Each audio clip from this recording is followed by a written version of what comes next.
Bonjour chers étudiants, aujourd'hui je vais vous présenter une vidéo qui est très utile avant de démarrer n'importe quel module du DUG ou de certaines écoles d'ingénieurs, qui est un complément mathématique ou bien qu'on appelle outils mathématiques, dans lesquels je vais parler des différents systèmes de coordonnées polaires, cartésiens, sphériques, cylindriques.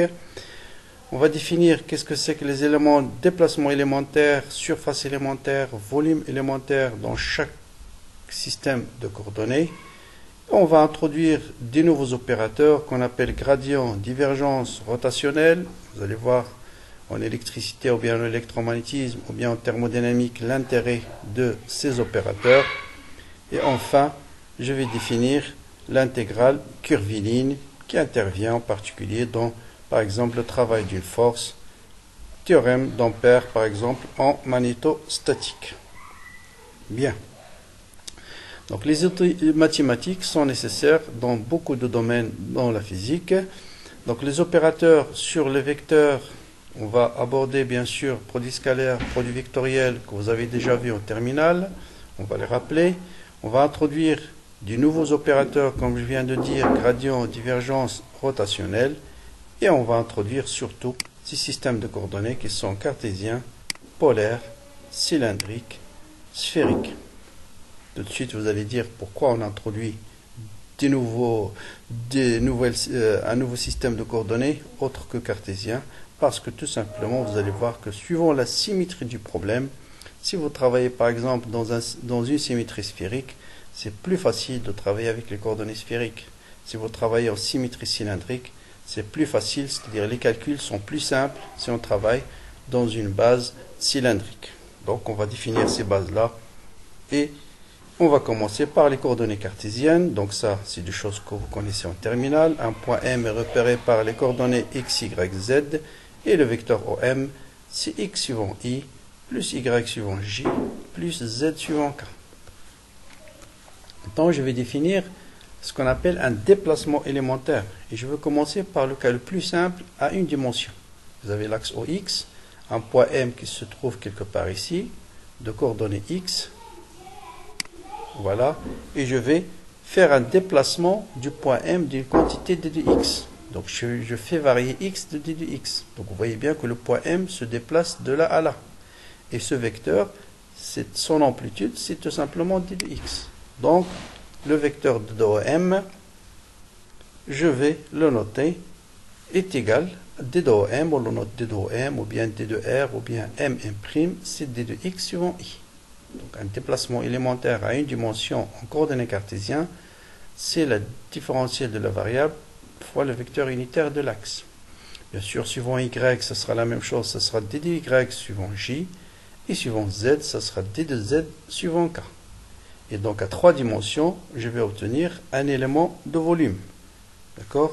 Ici, d de Y, ici, d de X, et là, c'est d de Z. Et ce volume, bien sûr, c'est arête fois arête fois arête, c'est d de X fois d de Y fois d de Z. Et on peut définir 3 types de surfaces. Donc, quand vous avez 3 variables, vous faites varier les 3, vous obtenez un élément de volume.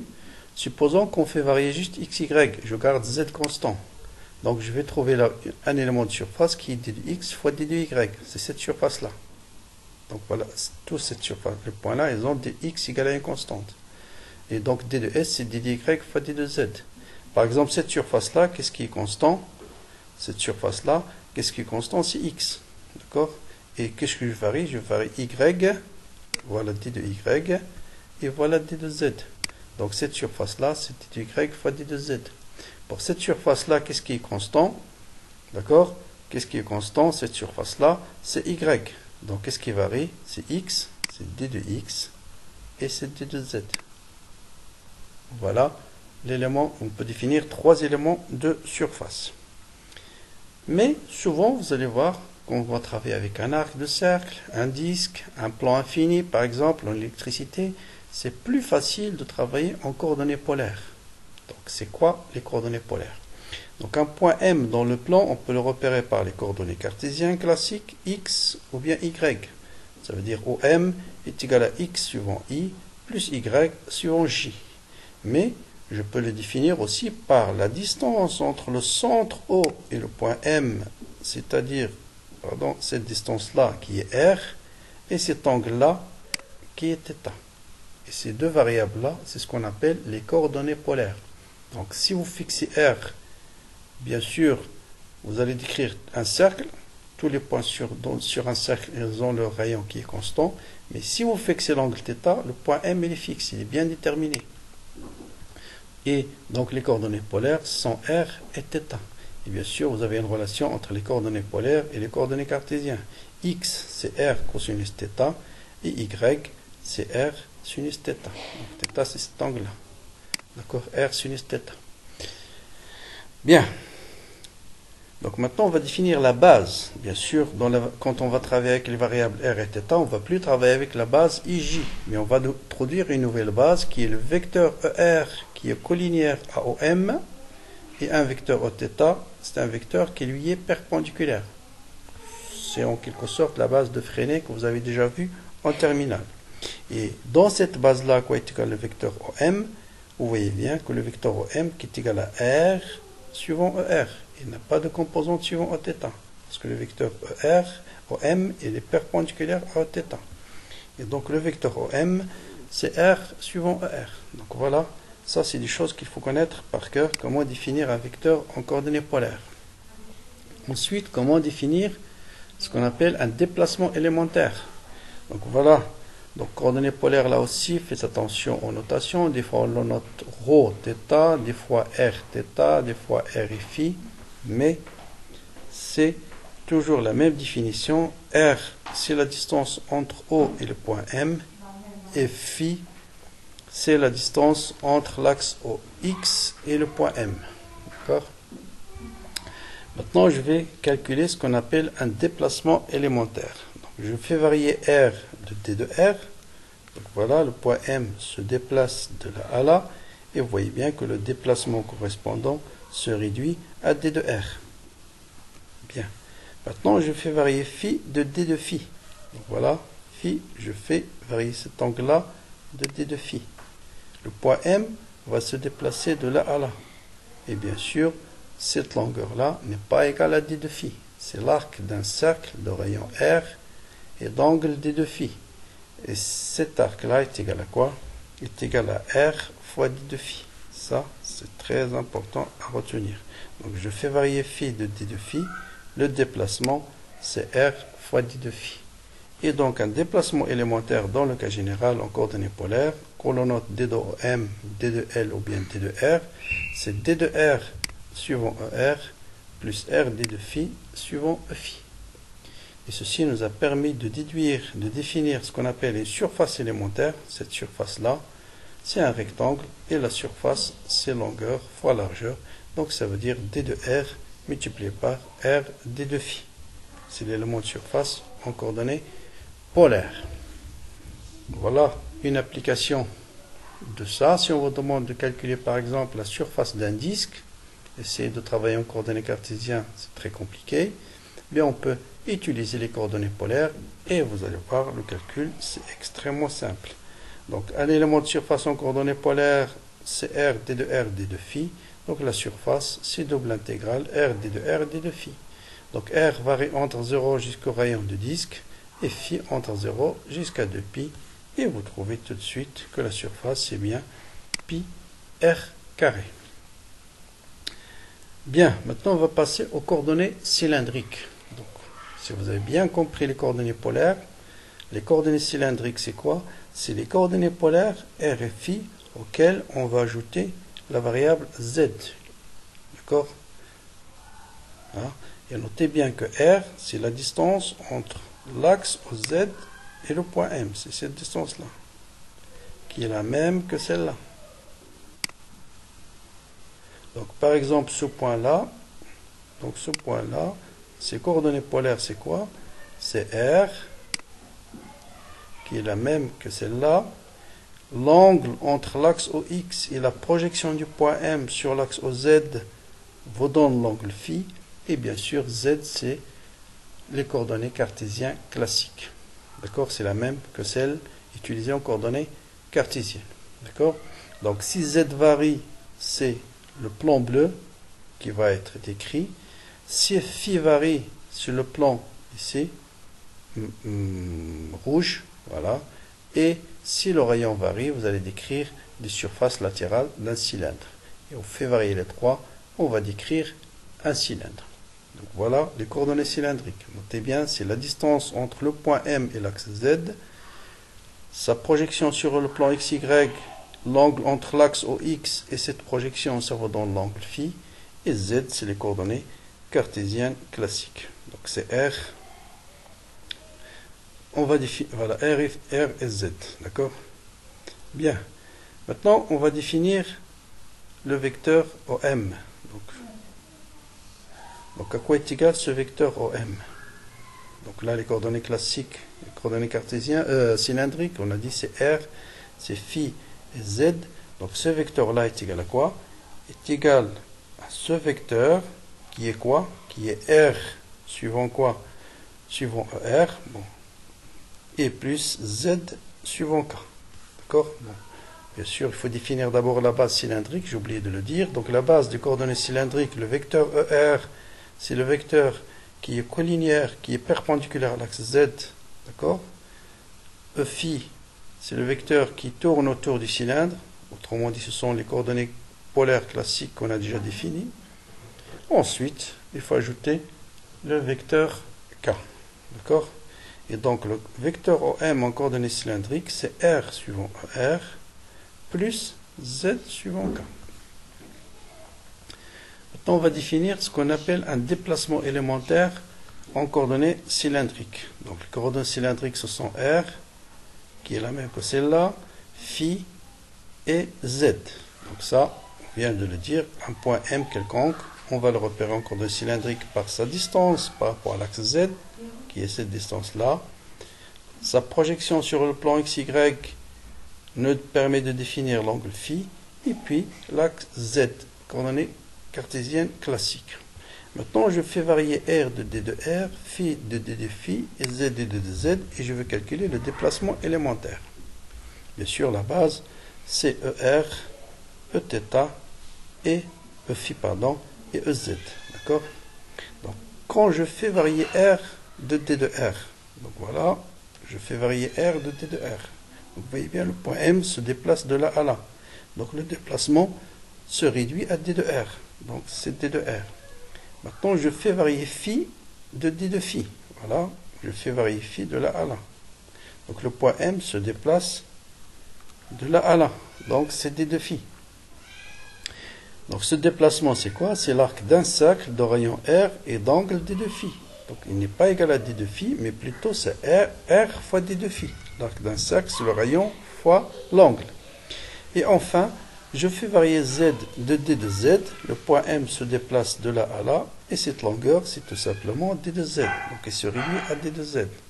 Et ceci va nous permettre d'écrire D de M, c'est D de R suivant R, plus R D de phi suivant phi, plus D de Z suivant EZ. Et ceci nous permet de définir un élément de volume. Bon, une fois qu'on a défini les éléments de déplacement élémentaire, on peut définir l'élément de volume et les différents éléments de surface. Donc l'élément de volume, bien sûr, c'est les produits de 3. Donc c'est surface de la base fois la hauteur. Donc D de R fois R D de phi fois D de Z. Pour les éléments de surface, vous avez 3 éléments de surface. Donc si, pour cette surface-là, qu'est-ce qui est constant? C'est le rayon. Donc c'est la surface latérale d'un cylindre. Donc l'élément de surface, c'est D de Z, multiplié par quoi? Multiplié par R D de phi. D'accord? Maintenant, deuxième élément de surface, c'est phi qui est constant. Donc si phi est constante, on va déterminer cet élément de surface-là. Bon, je vais le définir ici. Donc le déplacement phi constant, c'est cette surface-là. Cette surface-là. Et cette surface-là, c'est quoi? C'est D de R multiplié par D de Z. Donc D de R multiplié par D de Z. Et enfin, c'est Z qui est constant. Ici, Z qui est constant, c'est cette surface-là. Donc vous avez D de R fois R D de phi. Et ça vous donne R D de R D de phi. Bien, comme application, si on vous demande de calculer par exemple le volume d'un cylindre, on va intégrer ça sur un cylindre dont le rayon varie entre 0 jusqu'à R, phi entre 0 jusqu'à 2pi et Z entre 0 et H. Et vous voyez qu'on retrouve bien le volume d'un cylindre qui est pi R carré fois H. Donc, vous voyez, l'application du coordonnées cylindrique rend par exemple le calcul du volume extrêmement facile. Voilà quelques plans classiques qu'il faut connaître en coordonnées cylindriques. Ça, c'est le plan défini par phi égale une constante. Donc, le disque, bien sûr, est défini par z égale à une constante. Et la surface latérale d'un cylindre est définie par r qui est égale à une constante. Donc, notez bien, tous les points de la surface latérale d'un cylindre sont à la même distance de l'axe z. Ceci, par exemple, va être très utile dans certains calculs, comme le théorème de Gauss, par exemple, que vous allez voir en électricité. Bon, voilà un autre exemple d'application des coordonnées cylindriques. Si on vous demande de calculer la surface de cette partie-là en bleu, qui est définie par R égale à 3, phi est compris entre pi sur 6 et pi sur 3, et Z varie entre 0 et 3. Donc là, il suffit d'appliquer. Qu'est-ce qui est constant ici? C'est R. Donc, qu'est-ce qui varie?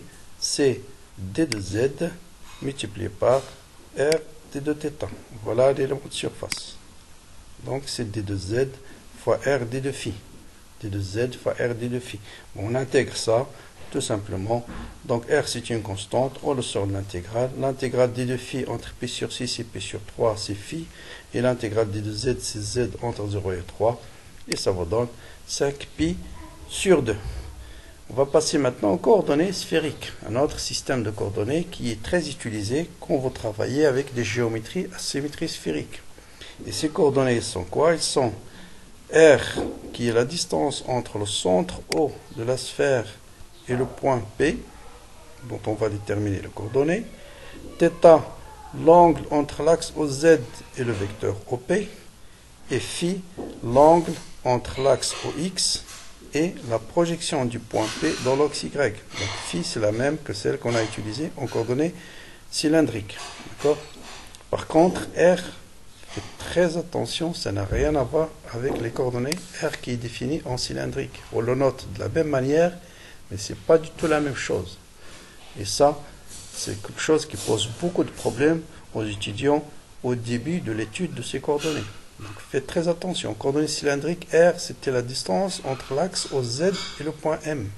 Alors qu'en coordonnées sphériques, R, c'est la distance entre le centre O et le point M, ou bien le point P. Bien.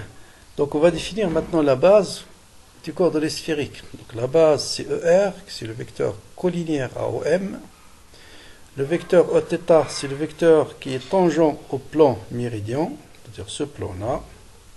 Et Eφ, c'est le plan qui est tangent au plan équatorial. D'accord? C'est ça la base des coordonnées cylindriques. Donc ER, Eθ définissent un plan méridien. Eφ, donc voilà Eφ là. Donc Eφ, il est tangent au plan équatorial. D'accord? Et on va définir maintenant donc la base déplacement élémentaire. Bien sûr, le vecteur OM, j'ai oublié de le dire. Donc, le vecteur OM en coordonnées sphériques, c'est quoi? C'est tout simplement ce vecteur. Donc, c'est R suivant ER. Donc, OM, c'est R suivant ER. Bien. Maintenant, on va définir ce qu'on appelle un déplacement élémentaire. Et je commence, vous avez trois variables, R, θ et phi. On va varier R de d de R, θ de d de θ, et phi de d de phi, et voir le déplacement élémentaire qui en résulte de la variation de chaque variable. Donc, quand je fais varier R de d de R, vous voyez bien que, voilà, le point M se déplace de là à là. Donc, le déplacement correspondant, c'est d de R. Maintenant, je fais varier θ de d de θ. Donc, le point M se déplace de là à là. Donc, ça, c'est l'arc d'un cercle de rayon R et d'angle d de θ. Donc le déplacement, c'est R d de θ. Et là où je fais attention, quand je fais varier phi de d de phi. Donc vous voyez, donc je fais varier phi de d de phi, cet angle-là. Donc le point M se déplace de là à là. Donc c'est l'arc d'un cercle de rayon cette distance-là fois d de phi. Donc je l'appelle ρ fois d de phi, parce que cette distance, c'est pas le rayon de la sphère. Cette distance, c'est la même que celle-là, qui est égale à quoi? Qui est égale à r sinus θ. Parce qu'ici, vous avez un angle droit, ici, vous avez un angle droit, et ici, c'est r, le rayon qui est la distance OM. Donc cette distance, c'est r sinus θ, qui est la même que celle-là. Donc cet arc-là, c'est quoi? C'est r sinus θ fois d de phi. Donc c'est ça qu'il faut comprendre en coordonnées cylindriques. Donc c'est r sinus θ d de phi. Bon, le reste, c'est très simple. L'élément de volume, c'est le produit des trois. C'est r carré sinus θ d de θ d de r d de phi. On peut définir trois éléments de surface. Si r est constant, c'est r carré sinus θ d de θ d de phi. Si c'est θ qui est constant, ce sera le produit de ça multiplié par ça. Si c'est phi qui est constant, c'est le produit des deux. D'accord? Mais le plus utilisé, c'est un élément de surface, de la surface externe de la sphère, qui est r qui est constant. Ce sera r carré sinus θ d de θ d de phi. Quelques applications des coordonnées sphériques, c'est ce qu'on appelle les coordonnées géographiques d'un point M à la surface de la Terre. On parle de la longitude et de la latitude. Donc la longitude, c'est l'angle phi. La longitude, pardon, c'est l'angle lambda, qui est en fait l'angle phi qu'on a utilisé en coordonnées cylindriques, coordonnées sphériques, cet angle-là. Donc l'origine, il est pris quoi? L'origine, c'est ce plan-là, c'est ce méridien qu'on appelle Greenwich. C'est le méridien qui passe en dessous de l'Angleterre, c'est celui-là. Celui-là, il est défini par phi égale à 0. Donc après, on définit des méridiens, celui-là, celui-là, ça c'est vers l'est, ça c'est vers l'ouest. Donc si vous avez un point M quelque part ici, voilà le méridien qui passe par le point M, et l'angle entre l'origine et ce point-là, ça définit la longitude du point. Donc là, c'est vers l'est, et de l'autre côté, c'est vers l'ouest. Et il y a aussi la latitude, mais on le note phi, ça n'a rien à voir avec l'angle phi en coordonnées cylindriques. C'est le complément de l'angle que nous avons, θ, qu'on a noté en coordonnées sphériques, pardon. Cet angle-là, on l'appelait θ, mais la latitude, c'est pi sur 2 moins θ. D'accord? Donc vous faites le plan équatorial, le plan qui est parallèle au plan équatorial, l'angle entre les deux, c'est la latitude. D'accord? Par exemple, si on prend le Maroc ici, voilà. Donc la latitude, voilà le méridien nul d'origine. Donc méridien phi égale à 0, lambda égale à 0. D'accord? On trace ici un méridien, vous voyez, il correspond à peu près à un angle de 5 degrés. D'accord? Et par contre, la latitude du Maroc, voilà l'équatorial. Prenez le plan équatorial qui est parallèle et qui passe par le Maroc. Et cet angle-là, c'est à peu près 32 degrés. D'accord? Le Maroc, il est quelque part ici. Et cet angle-là, voilà, c'est 32 degrés. Bien. Ça, je peux passer. Je passe directement au vecteur, la notion d'un champ de vecteur et d'un champ de scalaire. Donc nous allons étudier des phénomènes électriques et magnétiques, ou bien thermodynamiques, ou bien de mécanique, et vous avez besoin d'introduire la notion d'un champ vectoriel ou bien champ scalaire. Donc plus généralement, qu'est-ce qu'on appelle un champ? Un champ, c'est une fonction mathématique qui représente une quantité physique en tout point de l'espace. En tout point de l'espace.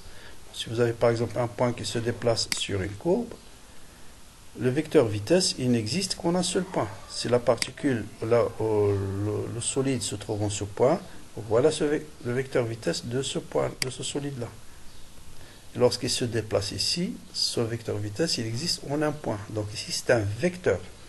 Mais un champ vectoriel, par exemple, prenons la pesanteur, en chaque point, à un même instant, en chaque point de l'espace, vous avez un vecteur. Donc, vous avez un champ vectoriel. D'accord? La différence entre un champ scalaire et un champ de vecteur. Un champ scalaire, on a besoin juste, il est défini comme par une seule grandeur, par un nombre. Par contre, un champ vectoriel, en chaque point, il faut connaître la direction, le sens et le module. Donc, exemple de champ scalaire, c'est la température, la pression, la densité. Par exemple, ceci peut représenter la température en un point de l'espace, c'est un champ scalaire. Bien. On va définir donc un champ de vectoriel. C'est tout simplement si en chaque point il faut connaître en tout point une orientation et un module. On parle alors dans ce cas d'un champ vectoriel. Exemple, le champ de pesanteur, champ électrique, champ magnétique, la vitesse dans un écoulement et ainsi de suite. Bien. Une fois qu'on a défini champ vectoriel, champ scalaire, on va définir ce qu'on appelle la différentielle d'une fonction. Et la différentielle d'une fonction, c'est tout simplement la généralisation de la dérivée d'une fonction que vous avez vue en terminale. En terminale, vous avez parlé de la dérivée d'une fonction à une seule variable. Si la fonction dépend de plusieurs variables, on note d de f. Ce qu'on appelle la différentielle de f, c'est quoi? Si la dérivée de f par rapport à x, les autres variables sont constantes fois d de x. Ensuite, on fait la même chose par rapport à y et la même chose par rapport à z. Donc ce terme, c'est ce qu'on appelle dérivée partielle. C'est-à-dire je dérive uniquement par rapport à x, les autres variables sont constantes. Un exemple pour mieux comprendre ce que c'est que la dérivée. Donc la signification, donc voilà la dérivée de f, c'est d de f sur d de x et ainsi de suite, d de f sur dy, d de y, plus d de f sur d de z fois d de z. Supposons qu'on vous donne une fonction qui est égale à x carré fois y plus xz. Calculez la différentielle de cette fonction. Donc on va calculer d de f sur d de x. On va commencer par ça. Donc quand vous calculez d de f sur d de x, vous gardez y et z, c'est comme des constantes. C'est comme si j'ai par exemple 3x carré plus 2x. Donc la dérivée, ça va me donner 2x fois y plus z. Et vous faites la même chose par rapport à y, ça va vous donner x carré, parce que ça, c'est une constante, il ne dépend pas de y, donc ça me donne x carré. Et par rapport à z, ça c'est une constante, sa dérivée égale à 0, il faut vous donner x, plus x fois d de z. Pourquoi on a introduit la différence de fonction? Parce qu'il va nous permettre de définir ce qu'on appelle les opérateurs vectoriels. On va commencer par ce qu'on appelle l'opérateur gradient. Donc on va considérer une fonction scalaire, donc vous voyez bien que c'est une fonction scalaire dépendant de trois variables x, y, z. La différentielle d'une fonction, on vient de le définir, c'est d de f sur d de x et ainsi de suite, plus d de f sur d de z. Mais je peux écrire cette différentielle-là par une autre écriture. On va introduire le déplacement d de m à 3 dimensions, ça on l'a déjà démontré, c'est d de x suivant i plus d de y suivant j plus d de z suivant k. Pour trouver ça, cette expression, on va introduire un nouveau vecteur qui a pour composante d de f sur d de x, d de f sur d de y, d de f sur d de z. Vous voyez bien que si je fais le produit scalaire de ces deux vecteurs-là, j'obtiens exactement d de f. d de f sur d de x fois d de x, plus ça, multiplié par celui-là, plus az fois b de z, ça me donne bien la différentielle de f. Donc la différentielle de f, je peux l'écrire comme étant gradient de f scalaire d de r. D'accord? Donc l'opérateur A est appelé gradient de la fonction f. Et on le note gradient de f ou bien nabla de f. Donc ça c'est un opérateur qui a pour composante, prenez-le comme opérateur, comme une multiplication, division, qui a pour définition, c'est un vecteur qui a pour définition d sur dx suivant i, d sur dy suivant j et d sur d de z suivant k. Donc je peux écrire la différentielle de f comme étant gradient de f, c'est le vecteur-là, qui est gradient de f, scalaire d de r. D'accord? Donc notez bien que le gradient, c'est un opérateur qui agit sur quoi? Qui agit sur une fonction scalaire, gradient de f, qui agit sur une fonction scalaire. Le résultat, c'est un vecteur. D'accord? Bien.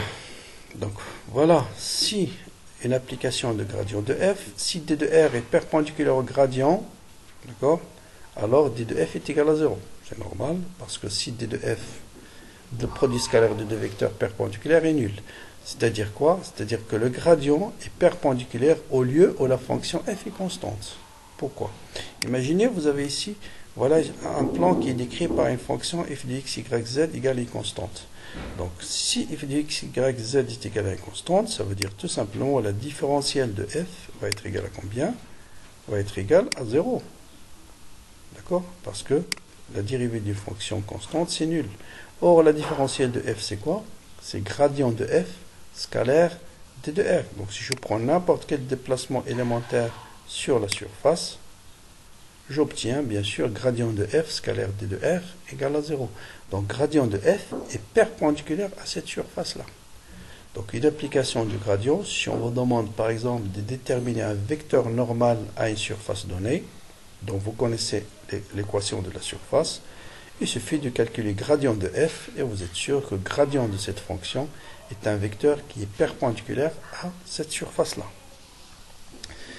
Maintenant, on va définir un autre opérateur qu'on appelle opérateur divergence, d'accord? Divergence d'un vecteur cette fois-ci, d'accord? Et défini tout simplement comme le produit scalaire de gradient fois scalaire le vecteur. Donc le gradient, et ça on l'appelle tout simplement divergence de A. Donc divergence de A, c'est gradient scalaire A ou bien nabla scalaire A. Donc la divergence, il s'applique à un vecteur, le résultat c'est un scalaire. Donc c'est l'inverse du gradient. Le gradient, il s'applique à un scalaire, le résultat c'est un vecteur, là c'est l'inverse. La divergence, il s'applique à un vecteur, le résultat c'est un scalaire. D'accord? Donc c'est nabla scalaire A, qu'on note aussi divergence de A. Bon, voilà quelques exemples. Si vous avez un vecteur de cette allure-là, sa divergence est égale à 0. Un vecteur qui converge, sa divergence est négative. Un vecteur qui diverge à partir d'un point, sa divergence est positive. Ça veut dire tout simplement, la notion de divergence va être liée aux sources de champ électrique. Donc là, la source du champ électrique, ce sera une charge négative. Là, c'est une charge positive. Ça, on le verra en électrostatique. Voilà un petit exemple d'application. Essayez de calculer la divergence de ce vecteur. Donc, je vous conseille de ne pas regarder la solution tout de suite. Essayez de faire vous-même le calcul. Et vous avez une grande chance de faire une erreur. Pourquoi? Parce que si je demande aux étudiants de faire le calcul, qu'est-ce qu'ils font? Divergence de E, c'est la dérivée de ça par rapport à X, plus la dérivée de ça par rapport à Y, plus la dérivée de ça par rapport à Z. Or, c'est pas ça la divergence. Divergence d'un vecteur, c'est la dérivée de E de X par rapport à X, plus la dérivée de EY par rapport à Y, plus la dérivée de E de Z par rapport à Z. Or, ici, E, il a une seule composante, qui est une composante suivant X. Et cette composante, elle dépend de Z. D'accord? Or, la dérivée d'une fonction qui dépend de Z par rapport à X, c'est 0. Et bien sûr, plus la dérivée de Y qui est nulle, dérivée de EZ qui est nulle.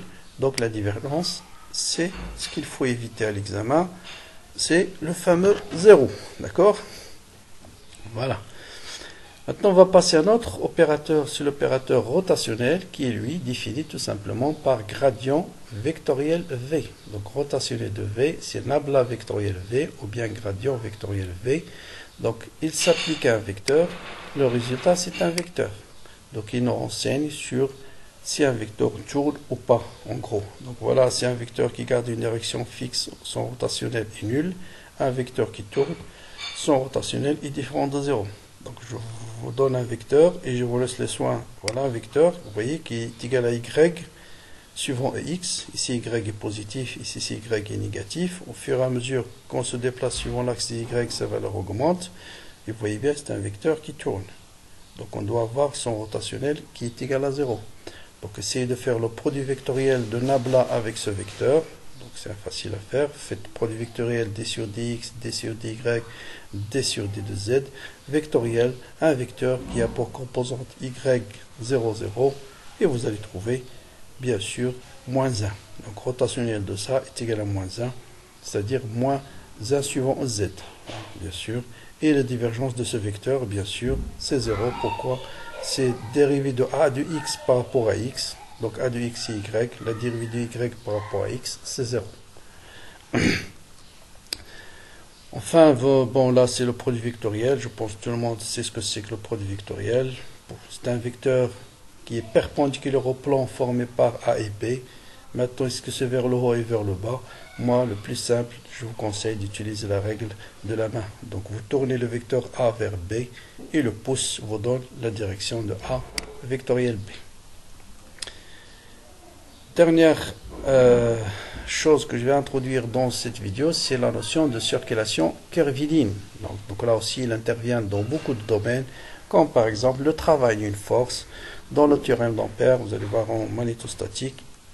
Donc, qu'est-ce qu'on appelle circulation d'un vecteur? Le long d'un chemin AB, il est défini par le produit scalaire de ce vecteur avec un élément de longueur du chemin et j'intègre entre le point de départ et le point final. Donc, d'où l'intérêt d'introduire ce qu'on appelle un déplacement élémentaire dans les différents systèmes de coordonnées.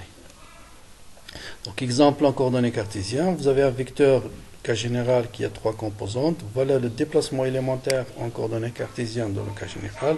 Si je veux calculer V scalaire d de R, ça me donne l'intégrale de A à B, Vx d dx, plus Vy d dy, plus Vz fois d de z. Bon, je remplace V de x par sa valeur et j'intègre. Exemple, bien sûr, le travail de la force de rappel d'un ressort, c'est moins k x d de x, son intégrale, c'est moins kx carré sur 2. Entre deux points, on peut calculer par exemple le travail de la force du ressort. Bon, cas particulier extrêmement important, si le vecteur s'écrit comme étant gradient de f. Ça veut dire tout simplement, on dit que le vecteur v est un champ conservatif. Donc si je peux écrire le vecteur v, autrement dit, s'il existe une fonction scalaire telle que v est égal à gradient de f, si on veut calculer la circulation de vecteurs suivant une courbe quelconque, entre le point A et le point B, d'accord, je remplace V par gradient de F. Or, c'est quoi gradient de F scalaire d de R? Par définition, c'est d de F. Et l'intégrale d de F, c'est F. Entre A et B, ça vous donne F de B moins F de A. Et vous voyez que la circulation de ce vecteur V entre A et B ne dépend pas du chemin suivi. Vous pouvez aller de là à là, ou bien de là à là. Il dépend uniquement de la valeur du point final, moins la valeur de la fonction au point initial. C'est ce qu'on appelle les champs conservateurs. D'accord? La circulation d'un vecteur qui s'écrit sous la forme de gradient de f ne dépend pas du chemin suivi. Bien. Deux théorèmes extrêmement importants aussi. Le premier, c'est ce qu'on appelle le théorème de Green, qui vous dit la circulation le flux d'un vecteur à travers une surface fermée. Donc, ce qu'on appelle le flux, c'est tout simplement double intégrale de A fois d de S. Et si vous calculez ça sur une surface fermée, Green vous dit tout simplement ça doit être égal à divergence de A à travers le volume V qui entoure cette surface S. Vous avez un autre théorème qu'on utilise aussi au magnétisme, c'est le théorème de Stokes, qui vous dit quoi? La circulation d'un vecteur suivant un contour fermé, qui est ici un cercle, est égale au rotationnel de F à travers n'importe quelle surface qui s'appuie sur S. Donc là, c'est une surface fermée. Là, au contraire, c'est la surface qui s'appuie sur le contour gamma. Ça veut dire, vous avez un vecteur, vous pouvez calculer la circulation de ce vecteur suivant cette courbe gamma, est égal au flux de rotationnel de f à travers cette surface, ou bien à travers cette surface, ou bien à travers, par exemple, cette surface-là. Il suffit que la surface s'appuie sur gamma. On va démontrer ce théorème-là dans un exemple qui est le suivant. Je vous donne ces vecteurs-là. On va prendre le contour gamma, c'est ce contour-là, qui est défini dans le plan x égale à 0. Et on va vérifier que la circulation de V suivant ce contour est exactement égale à rotationnel de ce vecteur scalaire d de S à travers la surface qui est entourée par ce contour, c'est-à-dire la surface de ce rectangle. Bon, commençons d'abord par calculer rotationnel de V. Bon, c'est nabla scalaire V, c'est des vecteurs bien sûr. Donc si vous faites nabla scalaire V, je vous laisse le soin de faire ce produit vectoriel, vous allez trouver 4z de carré moins 2x suivant EX plus 2z suivant EZ. L'élément de surface de cette surface-là, bien sûr, c'est quoi? C'est d de y fois d de z. Voilà, on est dans le plan x égale à une constante. Donc l'élément de surface, c'est d de y fois d de z. D'accord? Et qui est bien sûr, cet élément de surface, il est suivant x. Un vecteur d de s, c'est toujours perpendiculaire à la surface. Et le sens, il est défini par l'orientation. Donc vous faites la tourner dans ce sens-là, vous allez faire la règle du tire-bouchon. C'est un vecteur qui est sortant, donc il est suivant EX. Donc rotationnel de A scalaire D de S, vous faites ça scalaire ça. Donc bien sûr, X scalaire Z c'est 0. Donc il va rester 4Z au carré moins 2X. Mais on est dans le plan X égale à 0. Donc il va rester uniquement 4Z au carré. Entre Z varie entre 0 et 1. Et ça vous donne 4 tiers. Donc voilà le premier terme. Maintenant on va calculer le deuxième terme. Donc la circulation de ce vecteur suivant le contour. Donc je dois faire le partager en 4 étapes. De là à là. Ensuite de là à là, ensuite de là à là, ensuite de là à là. On va commencer par exemple de là à là. Donc ici, je vais calculer c'est quoi D2, ce déplacement élémentaire là. C'est D de Y. Donc D de L se réduit à D de Y. Donc D de Y scalaire V, donc K scalaire J c'est 0, il va rester D de Y, X égale à 0, il va rester 3Y au carré fois D de Y. Voilà, Y varie entre 0 et 1, et on va trouver 1. De là à là, qu'est-ce qui varie? C'est Z. Donc D de L, c'est D de Z. D'accord? Donc D de Z scalaire K, il va rester 4Y au carré fois Z au carré, bien sûr. Mais pour de là à là, tous les points de ce déplacement-là, ils ont Y égale à 1. Donc il va rester uniquement 4Z au carré fois D de Z entre 0 et 1, pardon, entre 0 et 1, et vous allez trouver 4 tiers. Ensuite, de là à là, la même chose, c'est D de Y, D de V, D de L, c'est D de Y. Bien sûr, Y varie entre 1 jusqu'à 0. Et enfin, de là à là, D de L, c'est D de Z. Mais tous ces points-là, ils ont X égale à 0 et en même temps Y égale à 0. Donc, je vais trouver 0. Si vous faites la somme de ces trois termes, vous allez trouver 4 tiers. Donc, c'est exactement la même chose qu'ici. Donc, le théorème est bien vérifié. Donc, voilà pour cette vidéo qui s'intéresse à tout ce qui est rappel mathématique, très utile pour tous les étudiants de toutes les sections. Donc j'espère que vous allez, à travers cette vidéo, mieux assimiler la notion de coordonnées cylindriques, sphériques, différents éléments de surface, différents éléments de volume. À très bientôt pour une autre contribution.